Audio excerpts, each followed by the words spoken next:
Yep. where they are, relatives, friends, people, business people, or their vendors. They go to, car care place, or they go to laundry place, or they go anywhere. There is $39 trillion, Wow. is in just the retirement funds alone. Wow. Savings are on top of it and everything. So having the mindset that a lot of money is there. So let's get into that. So how do you think building a brand is big, what you just said? Having a good website, having a good LinkedIn page, Facebook page, Twitter maybe, but the big thing is also to be able to be out there in the open. Yep. So share with us, how did you start and your marketing skills, which I think a lot of people can, really get a lot use out of it. Yeah.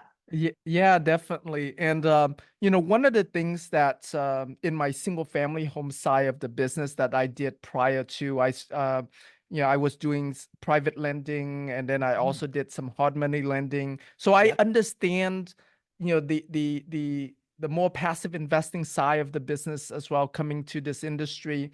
Sure. And and I realized that, and one of the major reasons why I decided to focus in on capital raising and master that is because I look at the different aspects of the business, and I see that capital raising has the most amount of leverage, Mhm. and it's one of those roles where you build that relation, because it's all a relationship Yep. Totally. game. Yeah. 100%. Yep. And what's powerful about it is that you only have to build that relationship once. And Yes. as long as you nurture that relationship, you can, yeah, that relationship can, can feed you for life. And potentially even like for lifetimes if your investor heirs decide to invest with your kids, like your heirs, Totally. Totally. and so yeah, I was like, it's number one, I love that it's a relationship game. And number two, I love that, that relationship is just so much more leverage with that relationship. Mhm. And so, yeah, so I just made it, I just made it as a priority to, okay, I'm going to build as many relationships as I can and nurture that relationship. And then, giving them an opportunity to invest into these deals. Totally. And yeah, so I, it's one step at a time.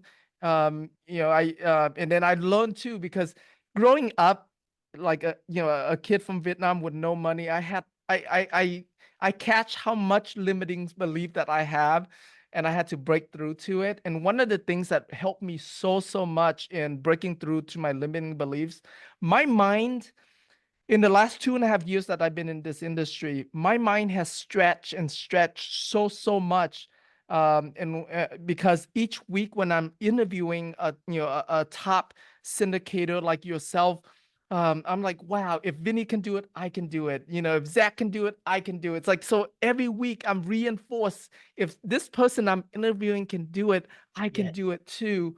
And yeah, so like all of that has helped me a lot. So it's not just like the books and the tapes, and not just even the implementation, but I work on trying to surround myself with as many people that have been there, done that as much as possible, Mhm. so that way I can almost like borrow their confidence. Like it's like, oh, that Mhm. person has confidence to talk to family offices. I'm gonna borrow Yes. his confidence so I can talk to family I offices as love well. it. And so yeah.